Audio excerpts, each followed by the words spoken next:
And Nagarjuna has said that in India in those days there were teachings which are to be practiced through the body, through physical hardship, by going through physical hardships, and also by reciting Vedas and so forth, and also by listening to some teachings. And then there are teachings which are to be practiced by using the mind, mainly the mind. And so in Nagarjuna's Ratnavali, Jewel Garland, he says this, and therefore it is very important for us to bear the correct motivation in order to listen to a Dharma discourse.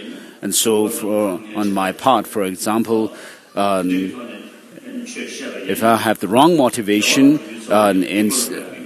instead of becoming virtuous or meritorious, it would turn into something non-virtuous. And then from the side, on the part of the listeners, the audience, if you intend to listen to the teaching so that you may be able to boast to others that I have received teaching from His Holiness 14th Dalai Lama, then that also is incorrect motivation, improper motivation to listen to the teaching. And therefore, from both the disciple and the guru, we should have the right motivation to listen to the teaching. And we'll say this prayer which says, I take refuge in the Buddha, Dharma and the Supreme Assembly until I'm enlightened, and which shows the practice of taking refuge in the Buddha, Dharma and Sangha. And then the next two lines which says, whatever accumulations I have created, gained through the positive the practice of generosity and so forth, may they become cause for me to become a Buddha to benefit all sentient beings. This shows the principle of bodhicitta, this altruistic intention. And so when you really feel inspired and moved by these lines, thinking the meaning, reflecting on the meaning of these lines, then you will even shed tears. Tears will well up, and it happens to many religious practitioners. And so, please don't sit here. It's getting squeezed.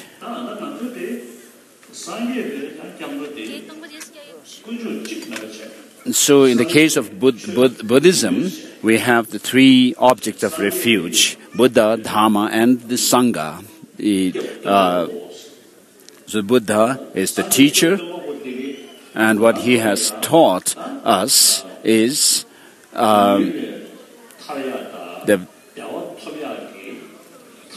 the means for us to overcome suffering and find happiness, because we do not want suffering but happiness, and which must be achieved. The happiness must be achieved by ourselves, and overcoming suffering also must be achieved by ourselves. And therefore, the means to do that is the Dharma itself. And therefore, Dharma is said to be the real, actual refuge. And those who have realized the actual Dharma, comprising the true cessation and true path, are said to be the true Sangha. So the Sangha has reached the path of seeing and also overcome certain negativities from within their mind, and therefore we have the Buddha, Dharma, and Sangha as the three objects of refuge for Buddhists. And so of these three, the actual refuge is not the Buddha nor the Sangha, but the Dharma. And so the Buddha is the refuge because of showing us the path, being the teacher to us. And then the Sangha are the refuge for us, in order because they are they assist us on the path to enlightenment, as they have themselves progressed along the path and reached this stage of Sanghahood. And therefore, the Sangha are said to be our assistants, those who help us and to progress along the path in our practice of the Dharma.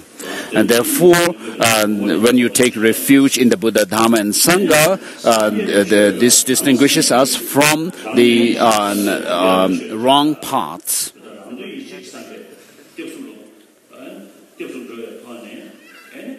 So with selfish motive, if you take refuge in the Buddha, Dharma, and Sangha,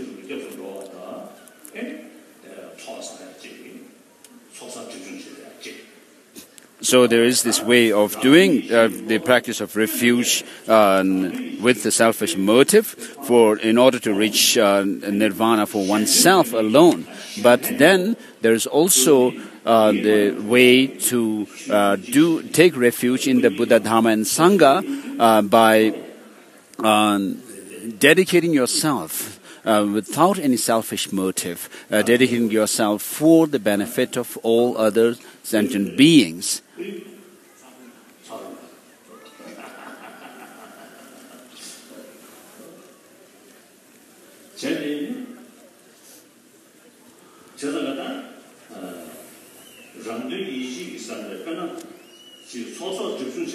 So, although you may do practices to purify negativities and accumulate merit, but if you do that with selfish motive, for example, with that selfish motive, if you meditate on emptiness, cultivate this wisdom of emptiness, then you will not attain what is known as the non-abiding nirvana, the Buddhahood, which must be achieved only by cultivating bodhicitta, this altruistic intention to become a Buddha for the benefit of all sentient beings.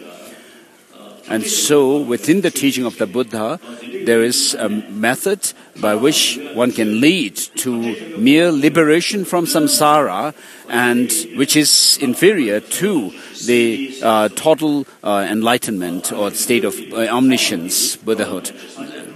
And therefore, the next two lines which say, through the accumulations of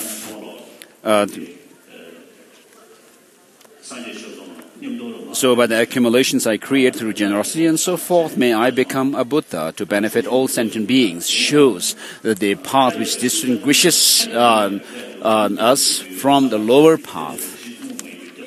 And therefore, with this verse of taking refuge and bodhicitta, you take refuge in the Buddha, Dharma, and Sangha, and also you dedicate all the merit that you create or attain in order to benefit all sentient beings who are as infinite as the space.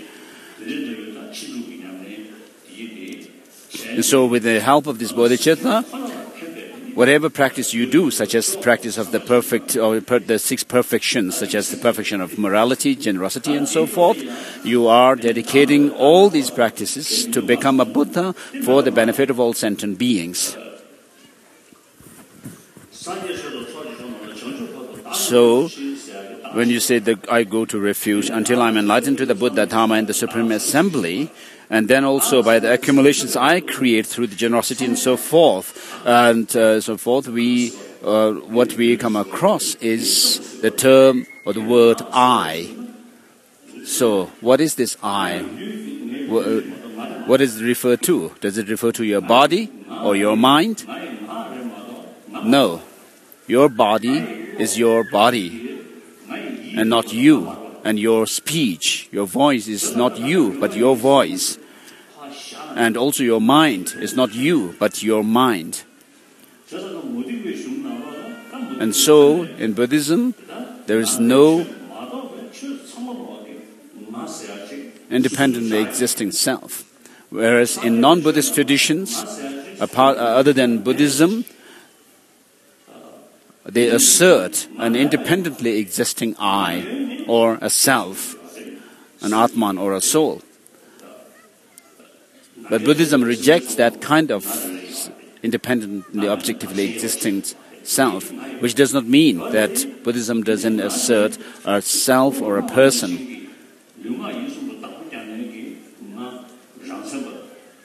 But what we are saying when we say there's no self, when we talk about selflessness, is an independently existing person or a self, which is independent from, which is not dependent on the psychophysical aggregates which are merely designated.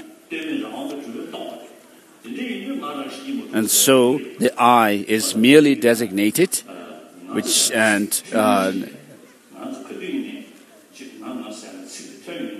and so whenever you come across this term I, when you say I am doing this or doing that and so forth, then, and when you say these lines, when you come across this word, you should get some feeling that this I or the self, I do not exist independently, but is merely designated.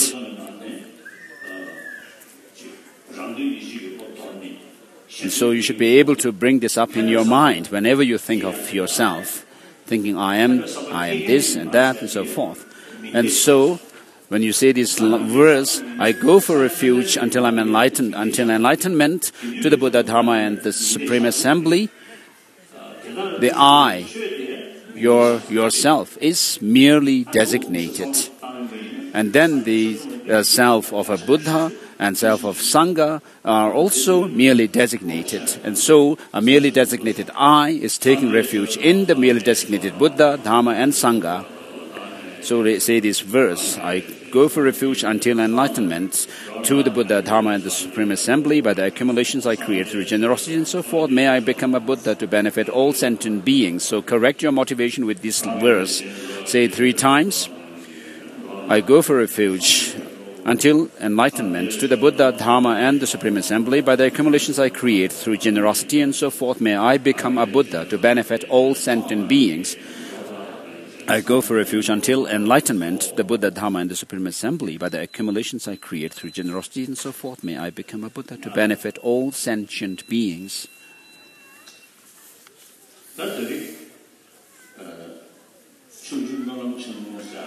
And so, on this occasion of the great prayer festival of the month of miracles, we celebrated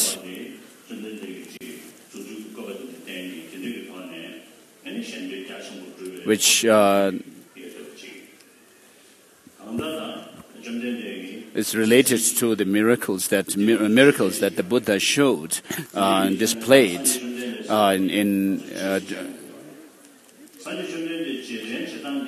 and therefore we need to remember the Buddha. So the way we celebrate the Buddha is not by saying that, oh, the Buddha was born in a certain clan, a small kingdom in India, and as a prince, and then he became a great teacher and so forth. But all the different religious traditions have their own founding teachers who also have left some legacy behind them. And so with regard to Buddhism, when you think about the Buddha, you must recognize who the Buddha is, be able to identify the Buddha by really reflecting on the qualities of him. You have some translation. Can I read your Malayan? English translation there.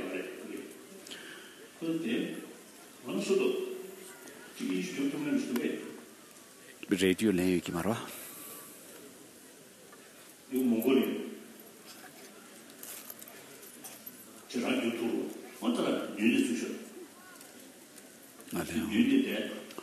His Holiness is saying there are some Mongolians sitting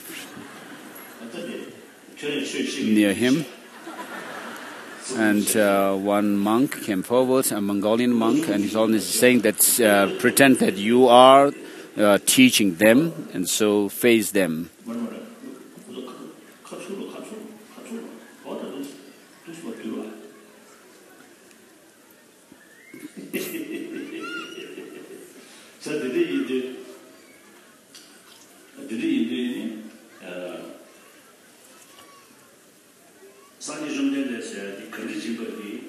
So with regard to the Buddha, as a teacher, how we should identify or recognize a teacher is by checking their teachings, what kind of teachings they have given. And so, regarding the Buddha, he is a unique teacher amongst all kinds of teachers or founding teachers. So how that is so is, if you actually investigate the teaching of the Buddha himself,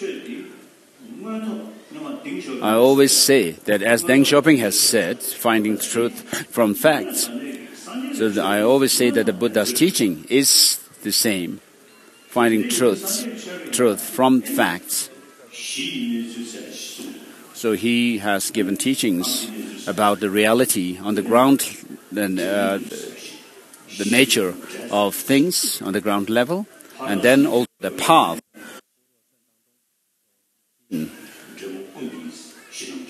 So in the Paramita vehicle, these three are taught: the basis, the path, and the result.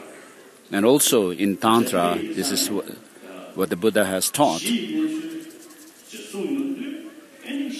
So with regard to the nature of things on the ground, the basis,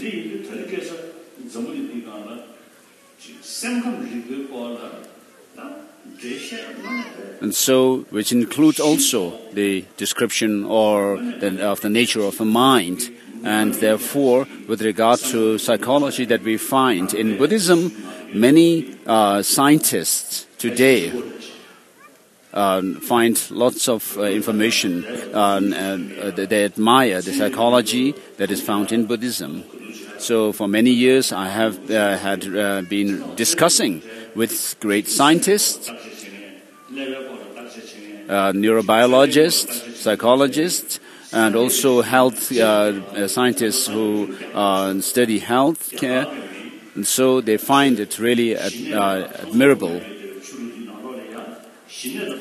So where there is the practice of vipassana and shamatha, single-pointed concentration and development of insight, penetrative insight, there is much description of the mind and emotions, and therefore these scientists find it very informative. The ancient Indian psychology, very interesting, and particularly Buddhist psychology.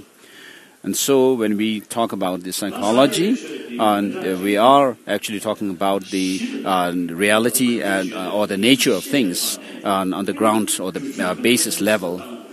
And so on the basis of this, understanding this, then we also check whether we can make transformation within the mind or not. And if there is a way to transform it, how to go about with that practice, and not merely doing prayers.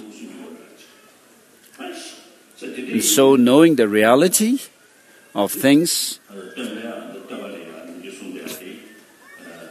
and as in one of the praise to the Buddha,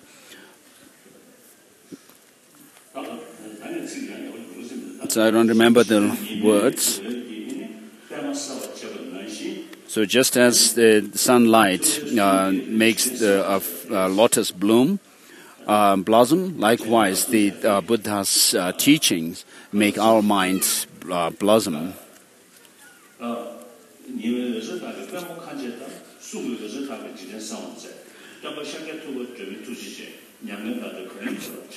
So this is the verse which pays homage, which says, I pay homage to the teacher, the founding teacher, Shakyamuni, who actually illuminated the universe, the world, through his speech, just as like the sun making the lotus flower blossom with its rays. And so in India, when the Buddha came, there were many different philosophical schools in India.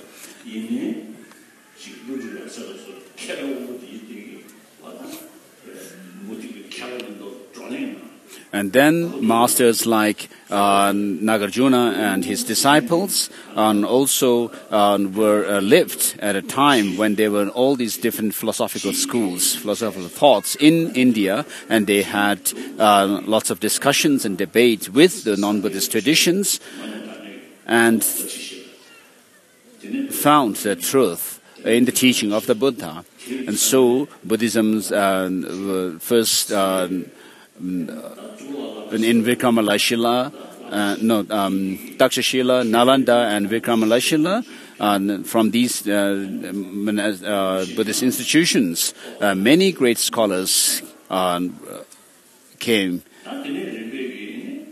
And also, not only scholars, but they were also realized masters. And so from India, Buddhism spread to China first, and from India to China, and from there to Japan, Korea, Vietnam, and so forth. And then also Buddhism spread from India to Tibet, and from there to Mongolia, and so forth. And then also Buddhism has spread to other countries like Sri Lanka, Thailand, Burma, and so forth. So today, Buddhism has also spread in places, in regions where it had not spread in the past.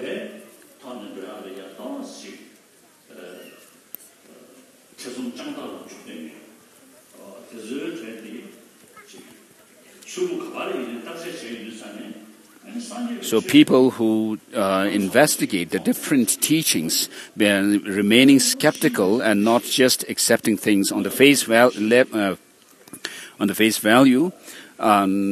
they find Buddhism to be a system which finds searches for truth, looks for truth, or finds truth from facts.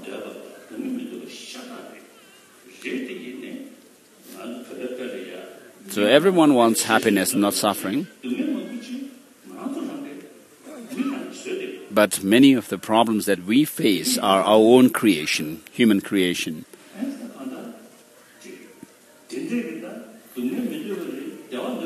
So although we do not want suffering but want happiness, Shantideva says, although they do not want suffering, they run after suffering. And although they want happiness, the ignorant destroy their own happiness as if destroying their enemies.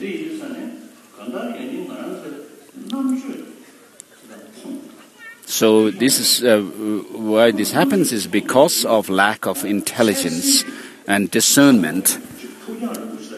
We are not able to see the long-term benefit. So if we see the long-term benefit, the Buddha has said that our selfish motivation, self-cherishing attitude is the source of our problems and suffering, and also the grasping at some kind of independent self is the source of our problems. And these two also actually cause us much misfortune and suffering. So I know one American scientist who is a psychiatrist.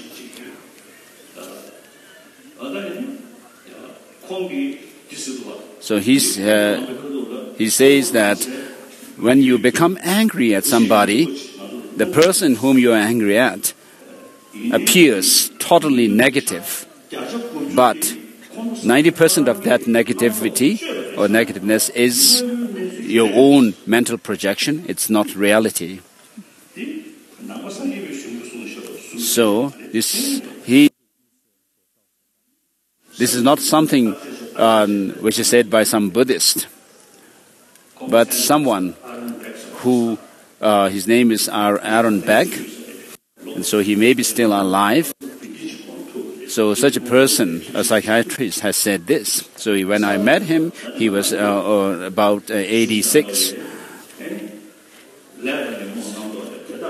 And in Buddhism also, Nagarjuna says that through our mental constructions, we create suffering. And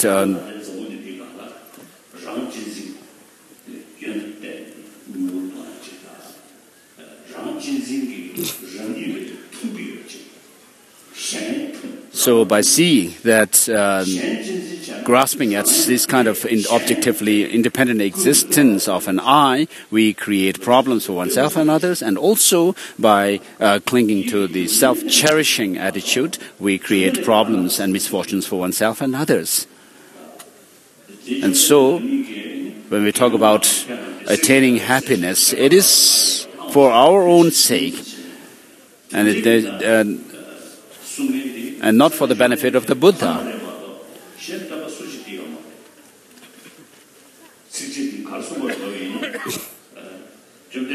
So the Buddha has said, and it's actually only the Buddha, Shakyamuni Buddha, who has said this. And just as a gold, monks and scholars, just as a gold is tested by rubbing, cutting, and burning, likewise you should examine my teaching and accept it, and not out of your faith and devotion to me. And so, when you investigate my teaching, the Buddha said, and if you find through your investigation it's reasonable and also it's beneficial and helpful to you, then you should accept it, but not merely out of your blind faith. And therefore, as the Buddha has said, we should examine his teachings. Masters Nagarjuna and so forth have also have investigated the teaching of the Buddha and made the distinction between the teaching within the teaching of the Buddha, a distinction between the interpretive and definitive teachings. And so, in the Nalanda tradition, the masters have done this, distinguishing the teaching of the Buddha into the definitive and the interpretive. And so, those teachings which cannot be taken literally because they go against reason, and therefore the masters of Nagarjuna have said that these cannot be taken literally. And therefore, the teaching of the Buddha is about finding truth from facts. And so if you think about the self-cherishing attitude and grasping at true existence of self and so forth, you will find that they are really ruinous to your own self. As Shantideva says, if you do not exchange self and with others, cherishing others, then you will not find omniscience, or you will not attain Buddhahood. Not only that, you will not be happy even in samsara. He says that what this means is that you will not find happiness even in this life if you are obsessed with cherishing yourself alone. So you should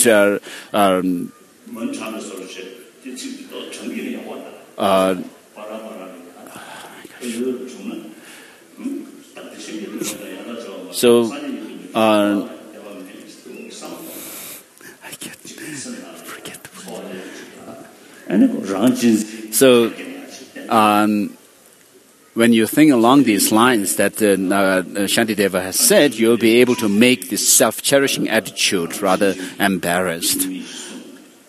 And so you should memorize this verse.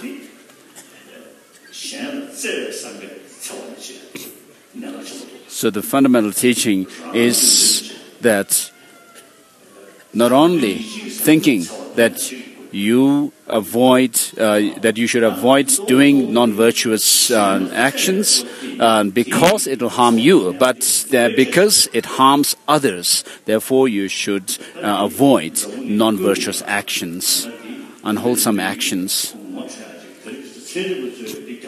And so the truth of the teaching of the Buddha is becoming clearer and clearer to people in the world, and especially scientists. So in America, and also it's now starting in Europe, by explaining the benefits or the advantage of avoiding doing harming others and cultivating compassion towards others.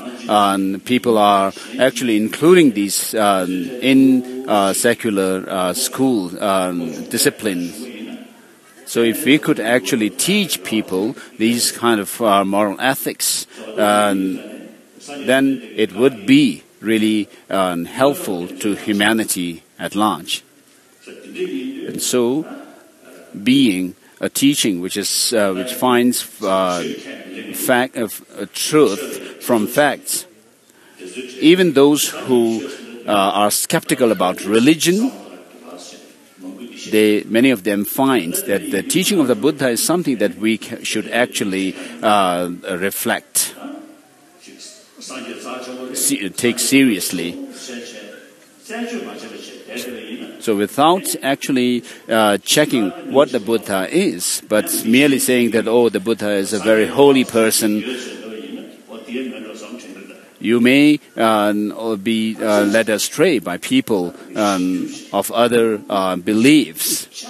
When they say something, you may think that they are right.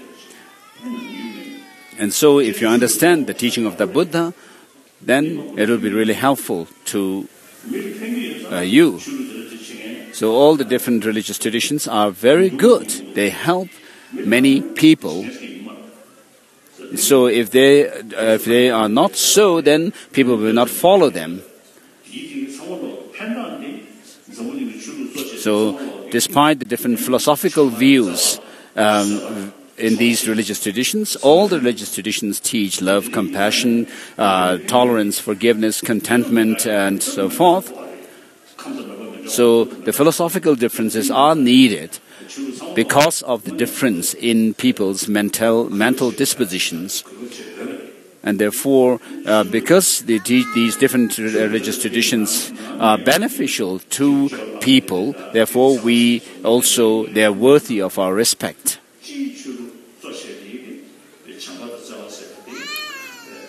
So the main teaching of these religious traditions is the love and compassion. And then all the religious traditions, when they talk about their God or the higher power, all of them are said to be the God and is said to be of infinite love. And so the purpose of all these religious traditions, which have the different philosophical views, is the cultivation of love and compassion. And so you'll find Buddhism, the teachings in Buddhism, also to have different philosophical views. And so I usually say that to summarize the teaching of the Buddha, it comes down to the ethical practice of non-violence or not harming, and then which is based on the practice of compassion. Even if you cannot help others, if you can help others, even if you cannot, you should not harm any sentient beings. And therefore, we have the practice of ethical practice of non-violence. And then the other aspect is the teaching of dependent origination or interdependence. So even if we think about the people in the world, environment, and any other matters, everything is seen as coming through dependence on other factors. So when you see things from this perspective, that they are dependent, they are rising, that causes give rise to their effects, and therefore you'll be able to see how one should avoid and create the positive karmas because you want happiness, and how one should avoid negative karmas because you don't want suffering. On the basis of this understanding of dependent origination, and therefore all the Buddhist philosophical schools commonly accept this teaching or the theory of dependent origination.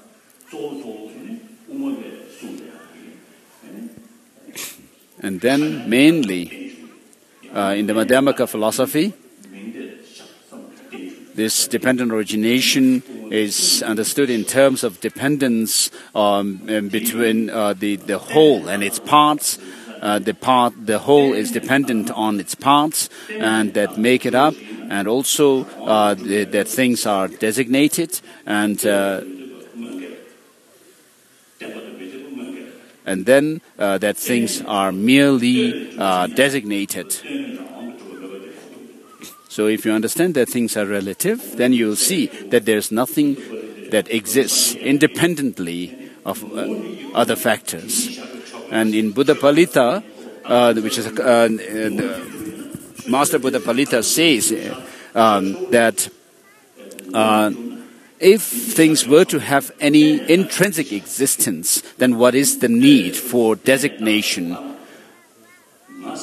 What is use of dependence or designation?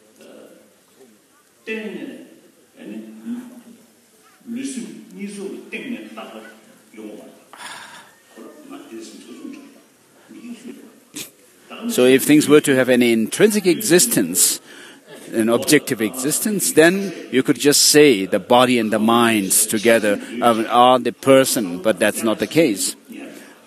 So if you were to find the person within the body and the mind, you will not be able to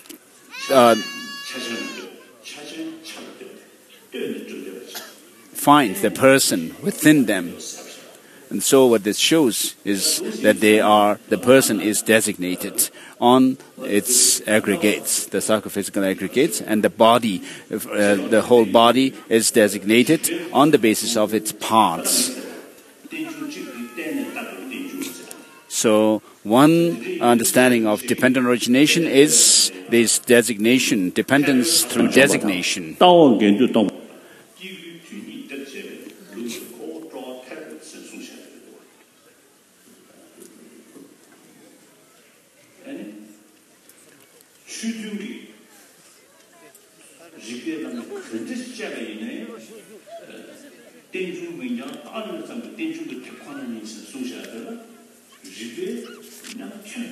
So if you were to investigate into the teaching of dependent origination, you will not find any logical fallacy in this teaching. Whatever an issue we may talk about in the world, everything is dependently arisen. So if you can't accept dependent origination, then there will be logical fallacies that will fall on you.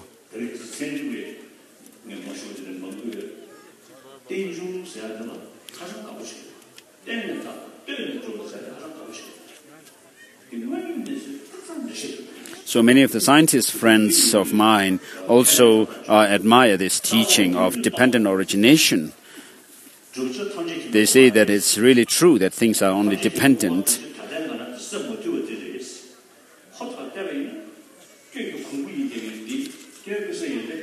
So although we are full of faults now, how you may wonder how we can become Buddhas in the end. But if you reflect carefully, then all the faults that we have arise from the mind. And the mind itself, all different kinds of shortcomings in the mind, finally are rooted in our ignorance. And so this ignorance can be overcome. So if you do analysis, you will find that, oh, this is really true, that you can make transformation within oneself. So it may take years and years, but if you really think and give thought to this teaching, it will make sense. So the teaching of the Buddha is without any inconsistency, as Master Tsongkhapa says, because things are dependently originated. if you assert that things have some intrinsic existence in them, then there will be lots of logical fallacies within your position.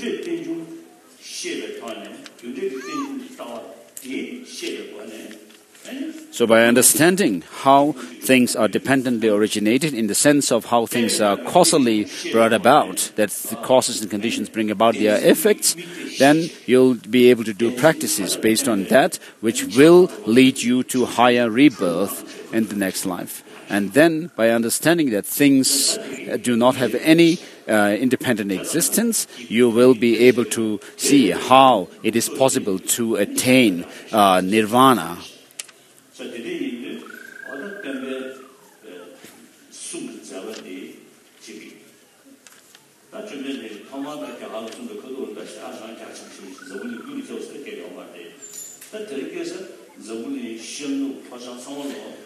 So during the time of the Buddha, of course, the Buddhism had not spread throughout the world. But today, because of lots of interaction amongst people of different countries, Buddhism has spread to many countries in the world.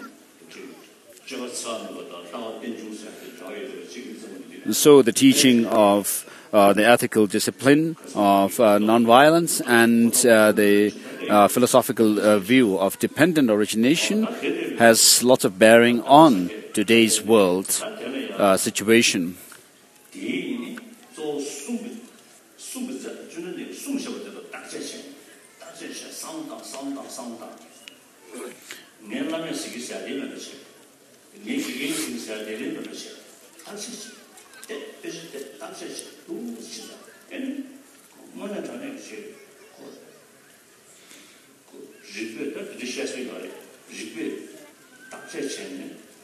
So not just leaving it to say that this is what my teacher taught me, but if you really investigate the teaching of the Buddha, then you will be able to see that there is truth in his teaching.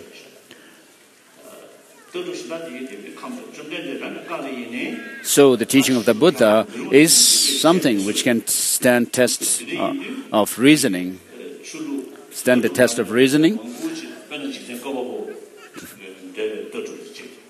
Whereas other religious traditions where there is belief in a theistic creator God, and also religious traditions which in which there is belief or assertion of some kind of a soul or independent Atma, then you will find logical fallacies within these teachings. But because they help many people, we have very good reason to respect these teachings. And so within the teaching of the Buddha, we talk about exaggeration of things and also denial of things. And so both of these are wrong views. So by avoiding or eliminating both these wrong views of exaggerating about things that do. So do you get something? Do you understand me? So just keep this in mind.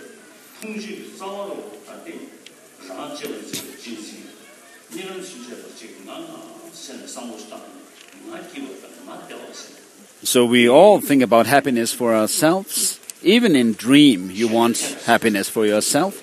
And because of this selfish motive, we sometimes disregard others' happiness.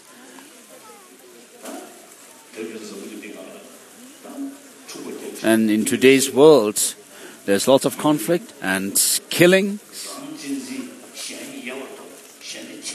because of disregard for others' well-being, others' happiness, and obsession with one's own happiness. And also, because you have this obsession, you try to avoid those who actually appear as hindrance to your happiness. And therefore it is important for us to cultivate warm heart.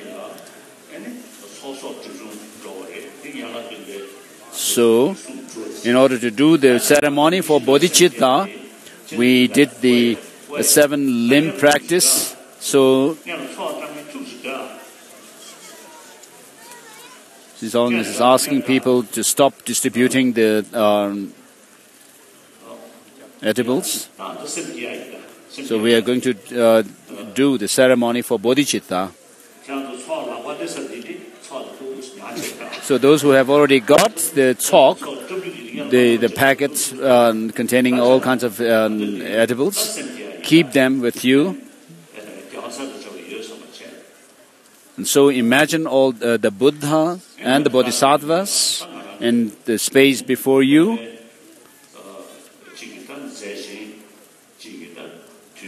So on this occasion of remembering the Buddha for his kindness, so as Master Tsongkhapa says, you who seek excellently by seeing as it is, for those who train in your footsteps, all degenerations will become remote, for the root of all faults will be undone by those who turn away from your teaching. But those who turn away from your teaching, though they may struggle with hardship for a long time, faults increase evermore as if being called forth, and for they make firm the view of self.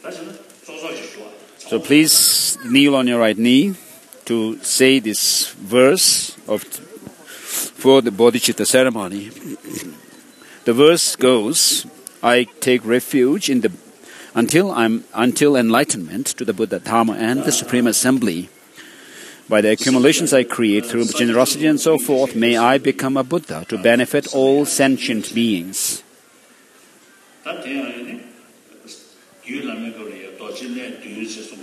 So in Buddha Maitreya's Mahayana Uttara Tantra, he goes through the 7 topics which are known as the 7 Vajras. So these actually show the structure of the path. So the Buddha, Dharma, and Sangha are the first 3 topics.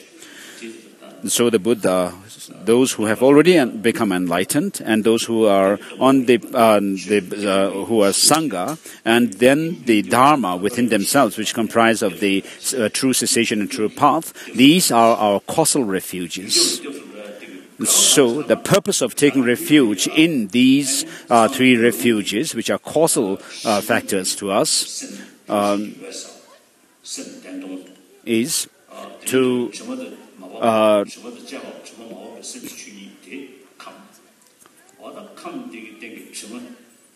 because we have this Buddha nature, which is the reality of the mind. What happens is when you overcome this, the defilements that are in the mind, and you will be able to attain enlightenment. And then, once you become enlightened, you attain what is known as the enlightened activities.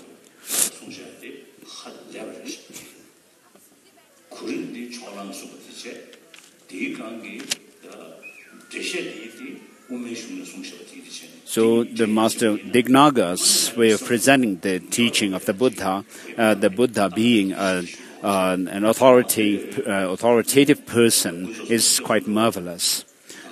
And then we have the paths leading to the teachings for the path leading to enlightenment in the Madhyamaka teachings texts. And so, in order to benefit all sentient beings across the space, I will take refuge in the Buddha, Dharma, and Sangha and generate this bodhicitta. Please say this to the Buddha, Dharma, and Sangha. Supreme Assembly, I take refuge until enlightenment. By the accumulations I create through generosity and so forth, may I become a Buddha to benefit all sentient beings. To the Buddha, Dharma, and the Supreme Assembly, I take refuge until enlightenment. By the accumulations I create through generosity and so forth, may I become a Buddha in order to benefit all sentient beings. To the Buddha, Dharma, and the Supreme Assembly, I take refuge until I'm enlightened. By the accumulations I create through generosity and so forth, may I become a Buddha to benefit all sentient beings. May Bodhicitta, the jewel like Bodhicitta, the Supreme Bodhicitta, arise where it is not arisen yet, and where it is arisen, may it never decline, but increase evermore. As long as space remains, as long as sentient beings remain, may I too remain to dispel the miseries of the world. So since you have generated this good heart, you should determine that you will live a good life, and please, in order to do so, repeat this. Today my life has borne fruit. I have attained a perfect human life, and I've become a child of a Buddha.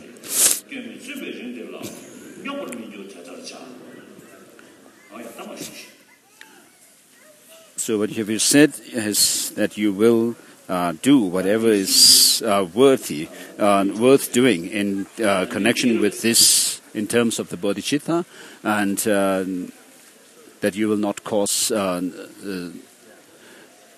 this bodhicitta to decline and be sullied.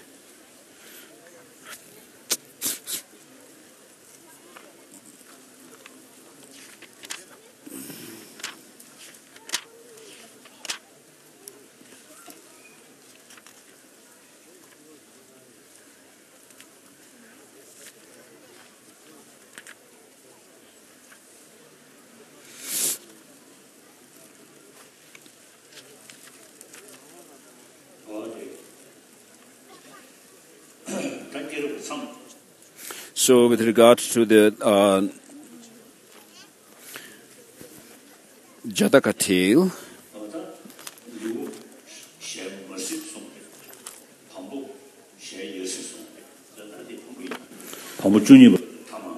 so we have come to the 12th Bampo.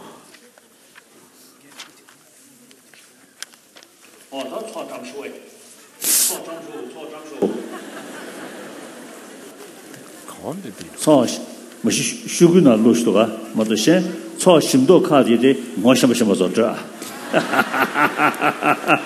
his Holiness is joking, saying that the people who are distributing these offerings should give the more tasty things to your friends.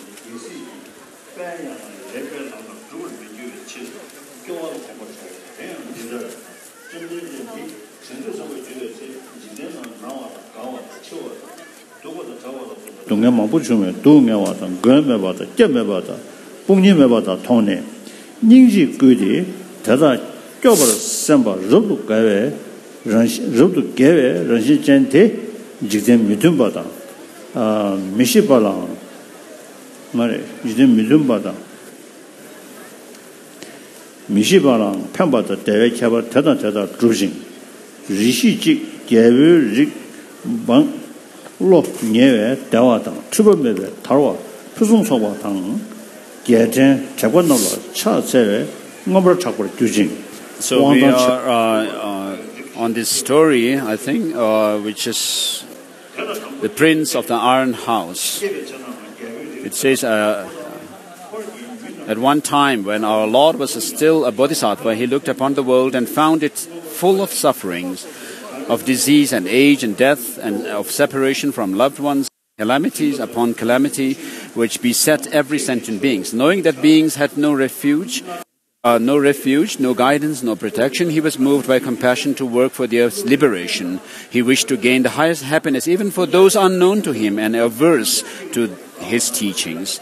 At this time, the Bodhisattva was born to a certain royal family, distinguished by both modesty and splendor, their prosperity ensured by the affection of their subjects, oppressing their vassals, who proudly paid them homage. And so their fame and glory spread far and wide. All the citizens shared in both their joy and their grief. So it was no surprise that the child's birth occasioned a festival for the court and capital. At the court, gifts were showered upon Brahmins, more than enough to fill their strive for association with the virtues.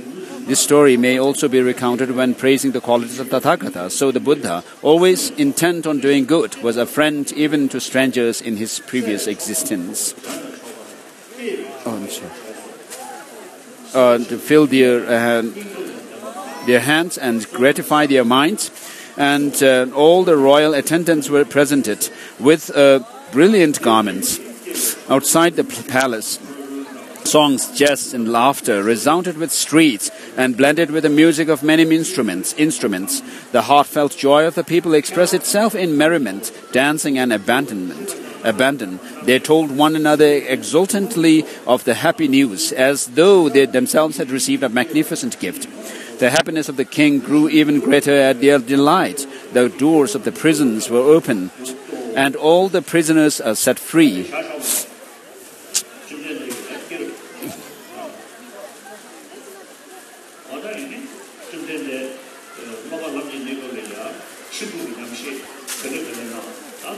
So His Holiness said he'll stop where he just finished. And so, what the Buddha has seen, if we look at his life, an account of his previous lives, he has seen that cherishing others is more important than oneself or and others' happiness. And therefore, we should also take the Buddha's life account as bodhisattvas as an example for us to follow in his footsteps. And so, Cao Pasha and Cao Dzogang and these regions from Tibet, in the Cao region, people from these regions of Cao, living inside and outside, have made their prayers to me to live long and offered me Tenshi, the long life offering.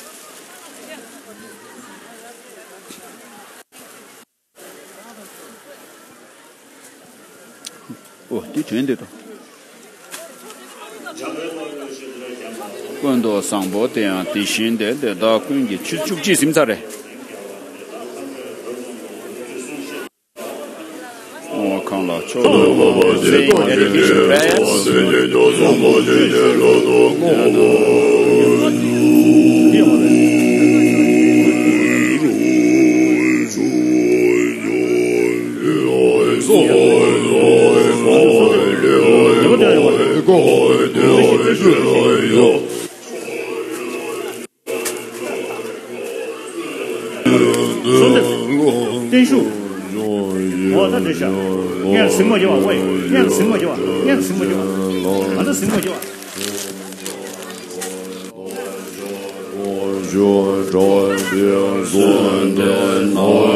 saying the long life prayer of His Holiness the Dalai Lama.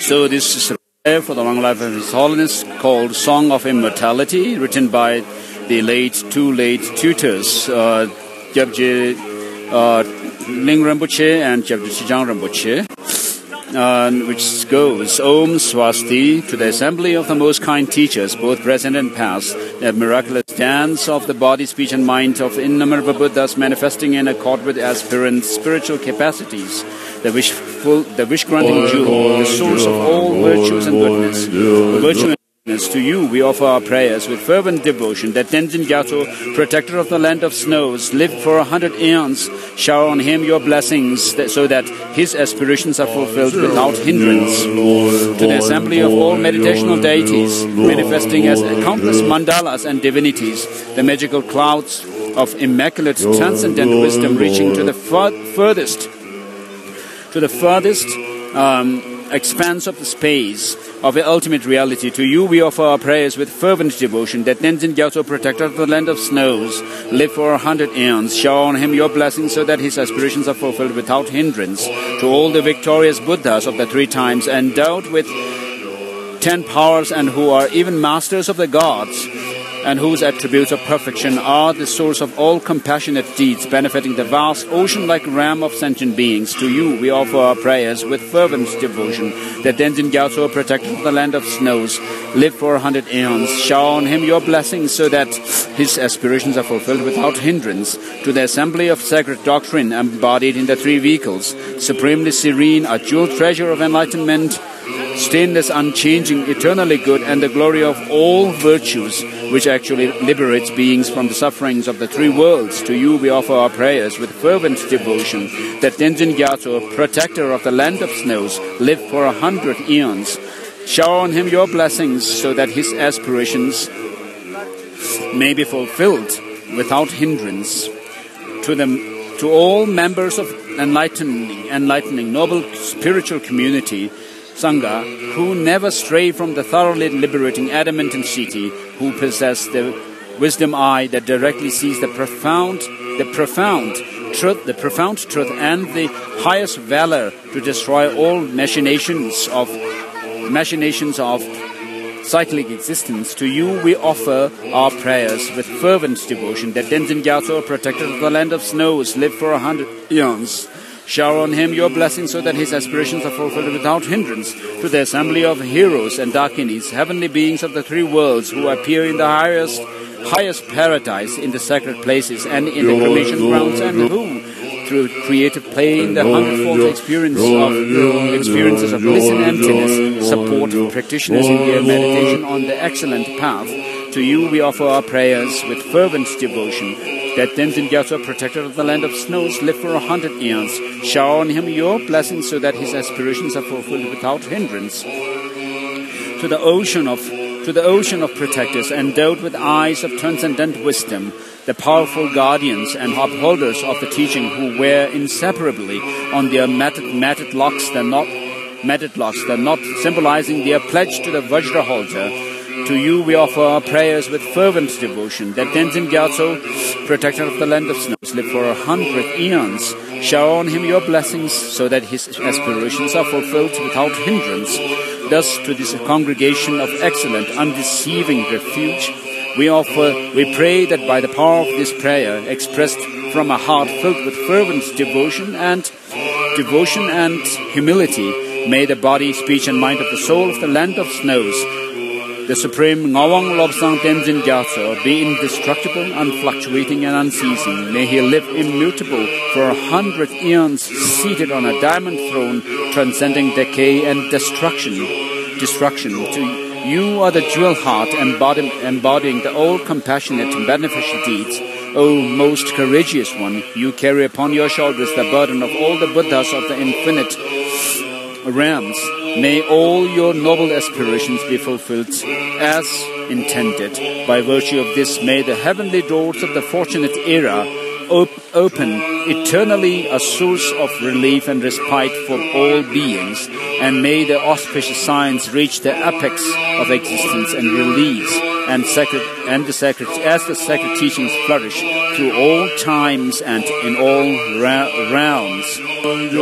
May the nectar stream of the blessings of the lotus holder always enter our hearts and nourish it with strength. May we please you with our offerings of dedicated practice, and may we reach beyond the shores of perfect, compassionate deeds through the blessings of the wondrous Buddhas and Bodhisattvas, by the infallible truth of the laws of dependent origination, and by the purity of fervent aspirations. May the aims of our prayer be fulfilled without hindrance.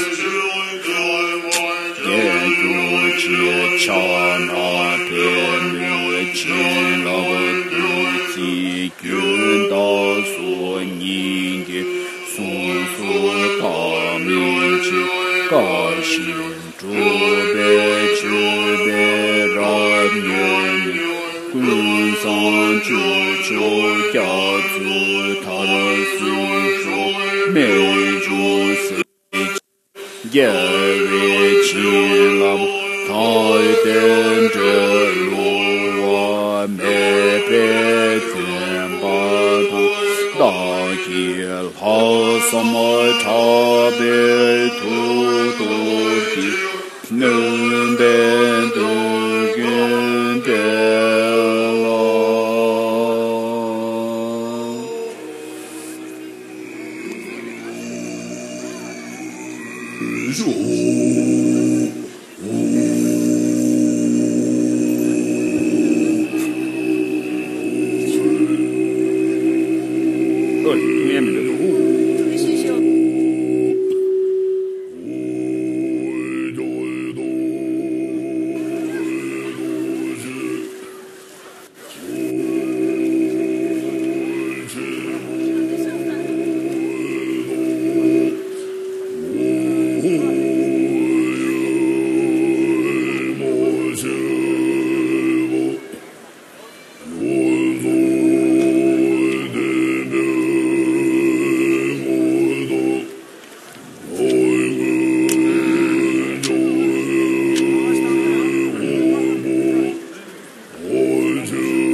So we are doing the long life puja of His Holiness.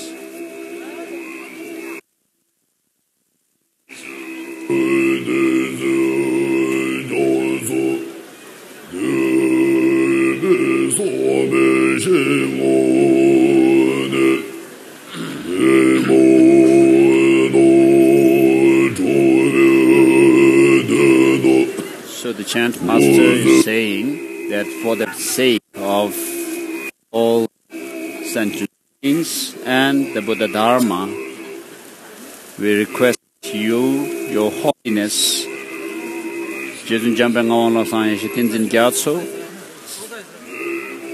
the incomparable leader of the world, to live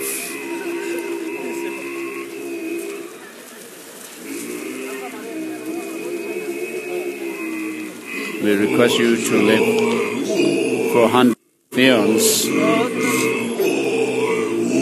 And then this is the mandala offering to make that request.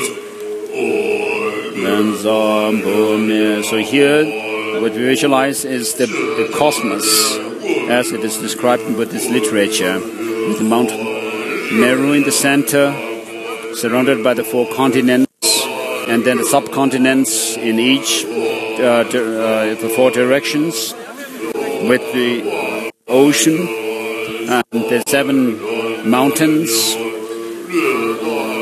between the continents and the Mount Meru, and then the resources of the cosmos. So each continent has their own specialty.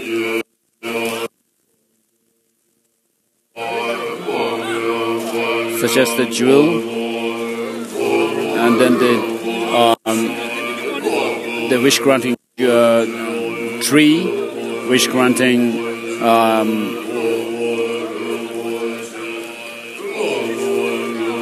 cow, and then uncultivated crop, and so forth. And then the 7 royal emblems, royal objects, such as the precious wheel, the precious jewel, and the precious queen, and precious minister, precious elephant, precious horse, precious general, and then the precious, the wealth pot, and then the offering goddesses,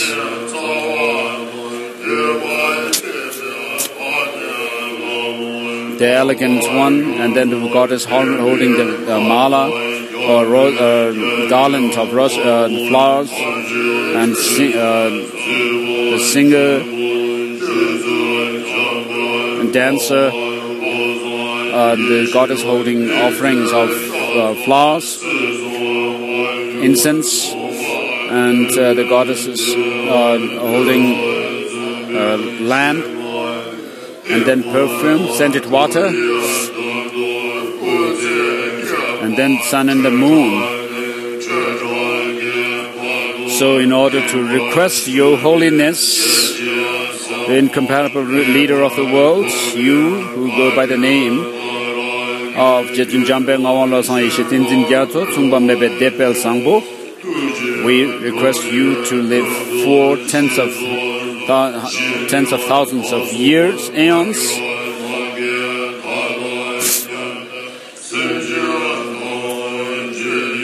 in order for sentient beings to overcome their defilements and complete their accumulation of merit and wisdom. Please remain for that long. And then the one verse prayer in relation to this, which goes, this ground anointed with perfume, strewn with flowers, adorned with Mount Meru, 4 continents, the sun and the moon.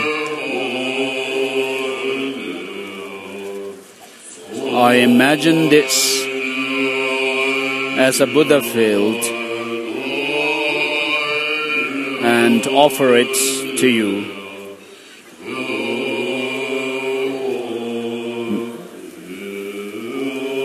May all sentient beings enjoy this pure land.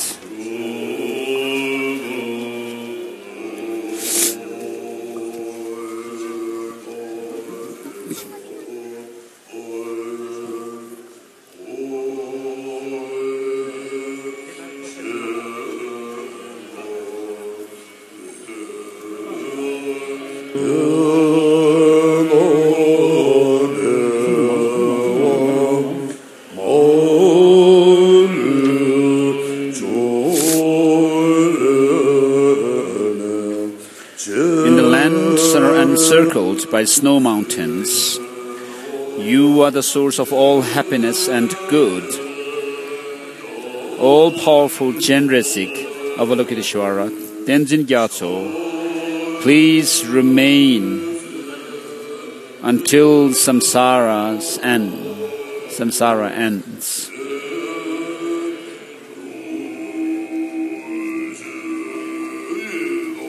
Idam Guru Ratna Mandal Kamneyatayami. So this concludes the offering of the mandala.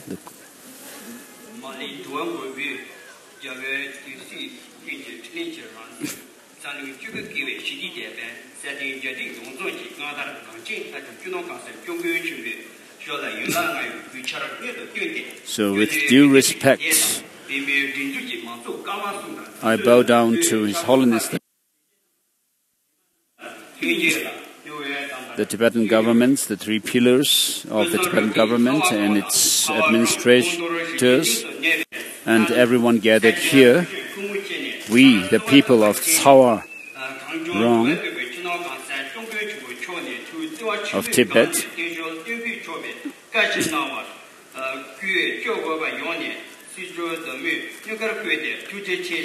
I would like to thank His Holiness the Dalai Lama for accepting our request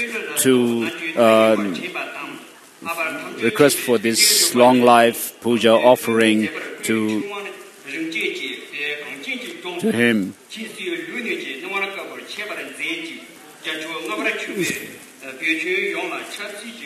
So since the 5th Dalai Lama,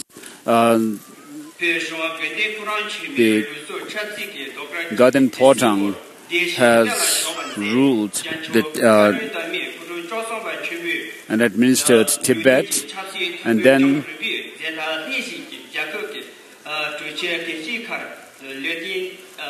the 13th Dalai Lama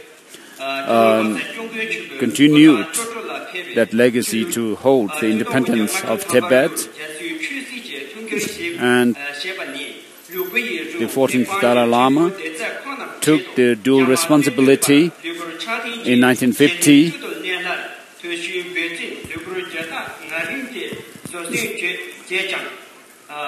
and tried to work with the Chinese to resolve the Tibetan problem, but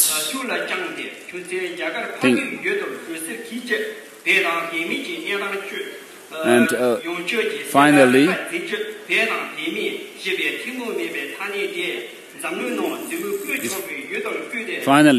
His Holiness had to flee Tibet.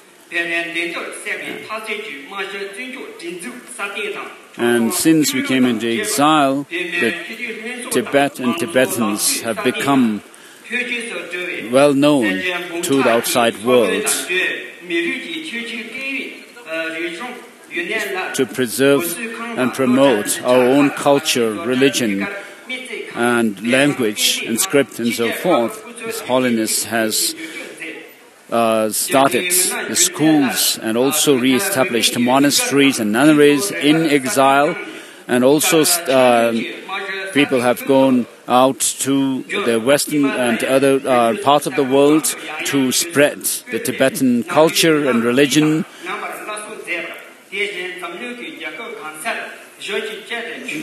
And so His Holiness also visits various parts of the world, giving introduction to the teaching of the Buddha and also Tibetan culture.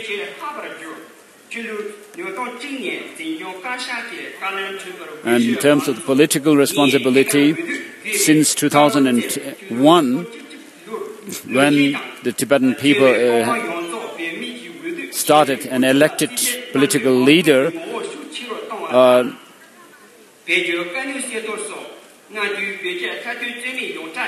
His Holiness became semi-retired, and then in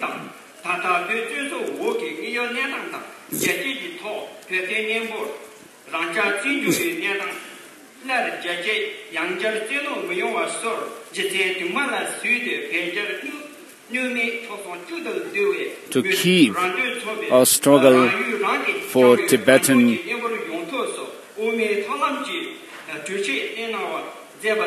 for Tibet alive, His Holiness has been working hard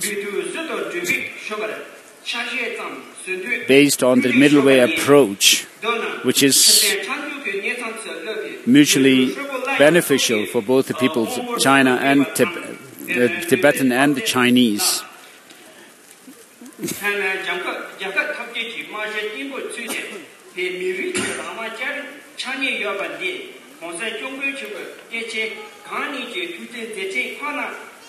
So the fact that the Tibetan struggle is becoming more and more clear, that we are closer to freedom for Tibetan people, is thanks to His Holiness the Dalai Lama. We cannot repay your kindness forever, but in order to, as a token of our gratitude to you,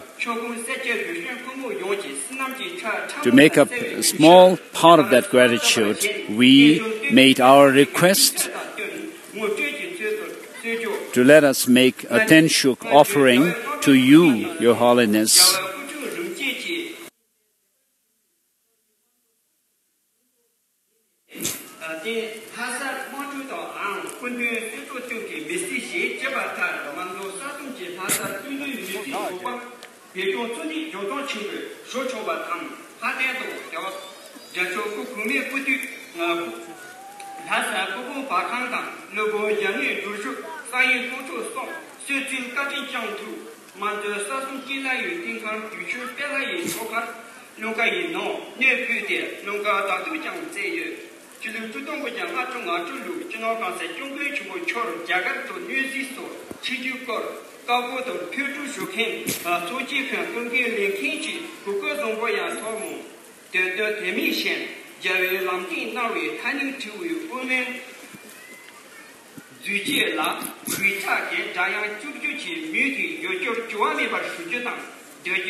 So we pledge, the people of Tsaorong pledge that we will keep up with our good work to contribute towards Tibetan struggle and to keep our struggle alive and to contribute to our culture and religion and service to Your Holiness.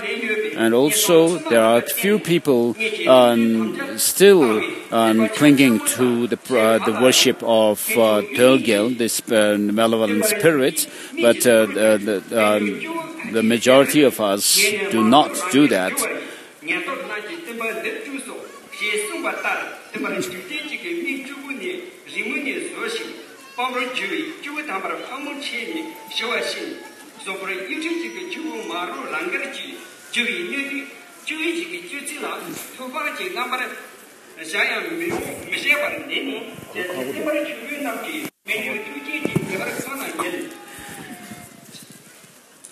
I'm sorry, I can't understand all.